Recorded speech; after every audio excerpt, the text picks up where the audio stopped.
JDS ಗೆದ್ದಿದ್ದು ಕೇವಲ 18 seat, ಆಸೆ ಮಾತ್ರ ಜಾಸ್ತಿ. ದೇವೇಗೌಡರ ಮರು ಆಯ್ಕೆ, ಅಡಕತ್ತರಿಯಲ್ಲಿ ಬಿಜೆಪಿ. ಅಡ್ಡಗೋಡೆ ಮೇಲೆ ದೀಪ ಇಟ್ಟಿದ್ದಕ್ಕೆ ಕುಮಾರಣ್ಣ. ಕರ್ನಾಟಕ ರಾಜಕೀಯದಲ್ಲಿ ಈಗ ಮತ್ತೊಂದು ಹೈ ಡ್ರಾಮಾ ಶುರುವಾಗಿದೆ. ಅದುವೇ ರಾಜ್ಯಸಭಾ ಸೀಟಿನ ಜಗಳ. ಜೆಡಿಎಸ್ ಅಂದ್ರೇನೆ ಹಾಗೆ ನೋಡಿ.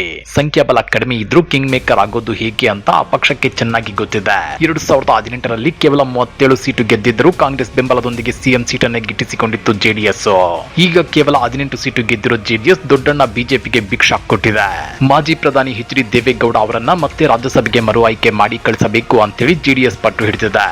ಆದ್ರೆ ಈ ಒಂದು ಸೀಟಿಗಾಗಿ ಮಿತ್ರ ಪಕ್ಷ ಬಿಜೆಪಿ ಅಕ್ಷರಶಃ ಧರ್ಮ ಸಂಕಟದಲ್ಲಿ ಸಿಲುಕಿಕೊಂಡಿದೆ. ಈ ನಡುವೆ ಎಚ್.ಡಿ. ಕುಮಾರಸ್ವಾಮಿ ಅಡ್ಡಗೋಡೆ ಮೇಲೆ ದೀಪ ಇಟ್ಟಂತೆ ಆಡಿರೋ ಆ ಒಂದು ಮಾತು ಇದೀಗ ಕಮಲ ನಾಯಕರಿಗೆ ಅರಗಿಸಿಕೊಳ್ಳೋದಕ್ಕಾಗ್ತಾನೆ ಇಲ್ಲ. ಹಾಗಾದ್ರೆ ಏನಿದು ಅಸಲಿ ಕತೆ? ರಾಜ್ಯ ಬಿಜೆಪಿಗೆ ಎದುರಾಗಿರೋ ಆ ಬಿಗ್ ಟೆನ್ಷನ್ ಆದ್ರೂ ಏನ್ ಗೊತ್ತಾ? ಆ ಕುರಿತ ಇನ್ಸೈಡ್ ಮಾಹಿತಿಯನ್ನ ಬಿಚ್ಚಿಡ್ತೇವೆ. ಆದ್ರೆ ಅದಕ್ಕಿಂತ ಮೊದಲು ಹಲೋ ಕನ್ನಡ ಯೂಟ್ಯೂಬ್ ಚಾನಲ್ ಅನ್ನ ಸಬ್ಸ್ಕ್ರೈಬ್ ಮಾಡ್ಕೊಳ್ಳಿ. ಹಾಗೇನೆ ಪಕ್ಕದಲ್ಲಿರೋ ಬೆಲ್ ಬಟನ್ ಅನ್ನು ಪ್ರೆಸ್ ಮಾಡಿ. ಸದ್ಯದ ಕರ್ನಾಟಕ ವಿಧಾನಸಭೆಯ ಸಂಖ್ಯಾ ಬಲವನ್ನು ನೋಡಿದ್ರೆ ಜೆಡಿಎಸ್ ಹತ್ತಿರ ಇರೋದು ಕೇವಲ 18 ಶಾಸಕರು ಮಾತ್ರ. ಈ ಸಂಖ್ಯಾ ಬಲವನ್ನು ಇಟ್ಟುಕೊಂಡು ಸ್ವಂತ ಬಲದ ಮೇಲೆ ರಾಜ್ಯಸಭೆಗೆ ಒಬ್ಬರನ್ನ ಆಳಿಸಿ ಕಳಿಸೋದಿರ್ಲಿ, ಹತ್ತಿರ ಸುಳಿಯೋದಕ್ಕೂ ಜೆಡಿಎಸ್ಗೆ ಸಾಧ್ಯವಿಲ್ಲ. ಆದ್ರೂ ಜೆಡಿಎಸ್ ವರಿಷ್ಠರು ಮಾತ್ರ ನಮಗೆ ಆ ಸೀಟು ಬೇಕು ಅನ್ನೋ ತರಹ ಲೆಕ್ಕಾಚಾರದಲ್ಲಿದ್ದಾರೆ. ನಿಮ್ಗೆ ಗೊತ್ತಿರ್ಲಿ, ಜೆಡಿಎಸ್ ಇತಿಹಾಸವೇ ಆಗಿದೆ.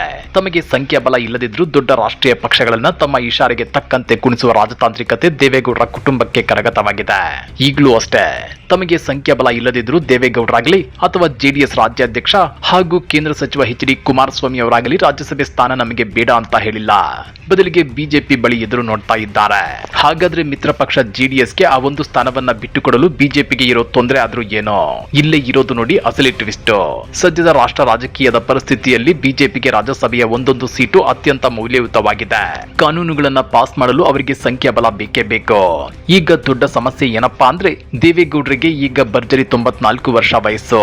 ಈ ಇಳಿ ವಯಸ್ಸಿನಲ್ಲಿ ಅವರನ್ನ ಕರ್ನಾಟಕದಿಂದ ಆಯ್ಕೆ ಮಾಡಿ ಕಳಿಸಿದ್ರೆ ಮುಂದೆ ಒಂದು ವೇಳೆ ಆರೋಗ್ಯದಲ್ಲಿ ಏನಾದ್ರೂ ಏರುಪೇರಾದ್ರೆ ಏನಪ್ಪಾ ಮಾಡೋದು ಅನ್ನೋದು ಕಮಲ ಪಾಳೆಯದ ಆತಂಕ. ಯಾಕಂದ್ರೆ ಕರ್ನಾಟಕದಲ್ಲಿ ಸದ್ಯ ಕಾಂಗ್ರೆಸ್ ಅಧಿಕಾರದಲ್ಲಿದೆ.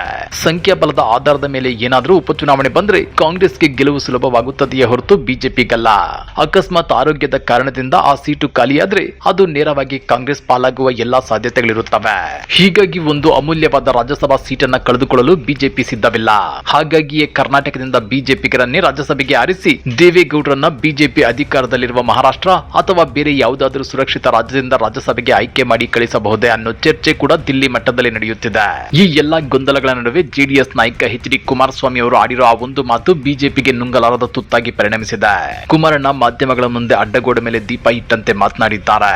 ಅವರು ನೇರವಾಗಿ ನಮಗೆ ಸೀಟು ಕೊಡಿ ಅಂತ ಕೇಳ್ತಿಲ್ಲ, ಹಾಗಂತ ಬೇಡ ಅಂತಾನು ಹೇಳ್ತಾ ಇಲ್ಲ.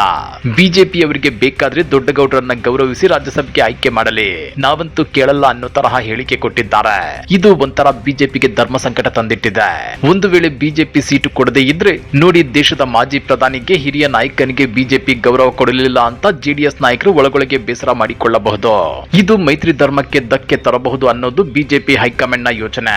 ನಿಜ ಹೇಳ್ಬೇಕು ಅಂದ್ರೆ ಈ ಇಳಿ ವಯಸ್ಸಿನಲ್ಲಿ ದೇವೇಗೌಡರನ್ನ ಮತ್ತೆ ರಾಜ್ಯಸಭೆಗೆ ಕಳಿಸುವ ಬಗ್ಗೆ ರಾಜ್ಯ ಮಟ್ಟದ ಬಿಜೆಪಿ ನಾಯಕರಿಗೆ ಕಿಂಚಿತ್ತು ಒಲವಿಲ್ಲ.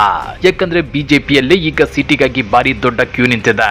ಮಾಜಿ ಸಿಎಂ ಡಿ.ವಿ. ಸದಾನಂದಗೌಡರು ತಮಗೆ ಈ ಬಾರಿ ಅವಕಾಶ ಸಿಗಬಹುದು ಅಂತ ಕಾಯ್ತಾ ಕೂತಿದ್ದಾರೆ.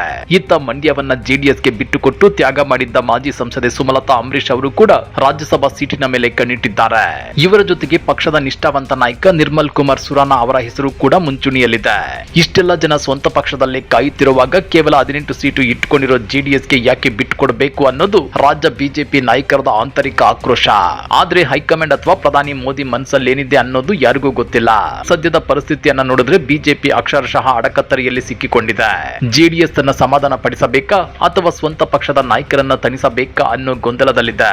ಇನ್ನೆರಡು ದಿನಗಳಲ್ಲಿ ಹೈಕಮಾಂಡ್ ನಿಂದ ಈ ಬಗ್ಗೆ ಅಂತಿಮ ಮತ್ತು ಸ್ಪಷ್ಟ ನಿರ್ಧಾರ ಹೊರಬೀಳಲಿದೆ. ದೇವೇಗೌಡರಿಗೆ ಕರ್ನಾಟಕದಿಂದಲೇ ಸೀಟು ಸಿಗುತ್ತಾ ಅಥವಾ ಮಹಾರಾಷ್ಟ್ರಕ್ಕೆ ಶಿಫ್ಟ್ ಮಾಡ್ತಾರಾ ಅಥವಾ ಸುಮಲತಾ ಇಲ್ಲವೇ ಸದಾನಂದ ಗೌಡರ ಕೈ ಮೇಲಾಗುತ್ತಾ? ನಿಮ್ಮ ಪ್ರಕಾರ ಈ ರಾಜ್ಯಸಭಾ ಸೀಟು ಯಾರಿಗೆ ಸಿಗಬೇಕು? ಕುಮಾರಸ್ವಾಮಿಯವರ ಈ ರಾಜಕೀಯ ತಂತ್ರಗಾರಿಕೆಯ ಬಗ್ಗೆ ನೀವೇನಂತೀರಾ? ಕಮೆಂಟ್ ಮಾಡಿ, ವಿಡಿಯೋ ಲೈಕ್ ಮಾಡಿ, ಶೇರ್ ಮಾಡಿ. ಇಂಥ ಮತ್ತಷ್ಟು ರೋಚಕ ರಾಜಕೀಯ ಸುದ್ದಿಗಳನ್ನ ಮಿಸ್ ಮಾಡದೆ ನೋಡಬೇಕು ಅಂದ್ರೆ ಹಲೋ ಕನ್ನಡ ಯೂಟ್ಯೂಬ್ ಚಾನಲ್ ಅನ್ನ ಸಬ್ಸ್ಕ್ರೈಬ್ ಮಾಡ್ಕೊಳ್ಳಿ.